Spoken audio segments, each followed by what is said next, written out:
The road to the Israeli military outpost near Syria winds through minefields fenced with barbed wire, left from previous wars over the Golan Heights. Israel seized the area from Syria during the 1967 Six-Day War. As Israeli teams were clearing minefields to make way for more wind turbine farms, Hamas attacked Israel in the south on October 7. There is no formal war between Israel and Lebanon, nor between Syria and Israel. But in the past few weeks, the northern border of Israel has seen pretty significant exchanges of fire.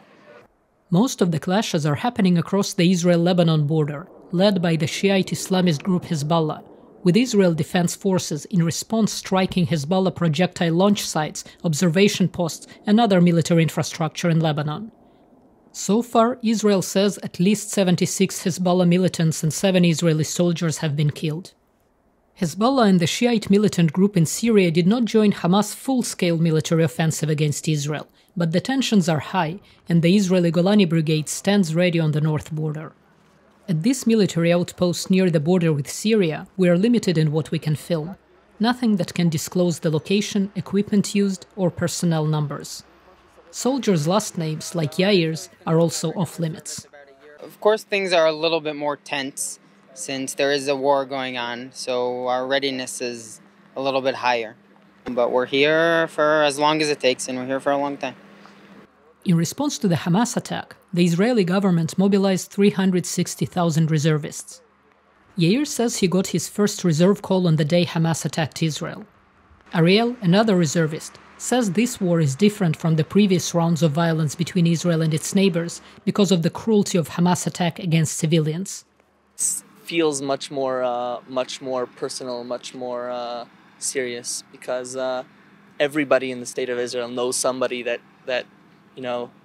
was there, or somebody that got killed or got injured on the terrible attack on the 7th of October. So the second I got the call, I couldn't just sit at home and do nothing. Ariel says they've been serving for over a month, but they're committed and have strong support back home. We didn't want this war, okay? This war has been forced on us, okay? We didn't want this to happen, but this is the only place that we have, and this is the only Jewish country that we have, and we will fight on this Jewish country, and we will do whatever we need to do. As we drive into Kiryat Shmona closer to the Lebanon border, the app people use when they're too far away to hear the sirens warns of another rocket attack. These days, the city of Kiryat Shmona, in quieter days home to 22,000 people, is a ghost town. It was evacuated along with residents of 27 other Israeli towns and villages within several kilometers of the northern border. The city recently lost a favorite lunch spot on a main street, heavily damaged following a direct hit by a Hezbollah rocket. Despite the constant whirring of drones in the air, the Israeli military calls the weapons exchanges with Hezbollah below the threshold of war, warning, however, that in case of escalation of attacks, it will deepen its response. Natasha, Mozgovaya, VOANews, northern border of Israel.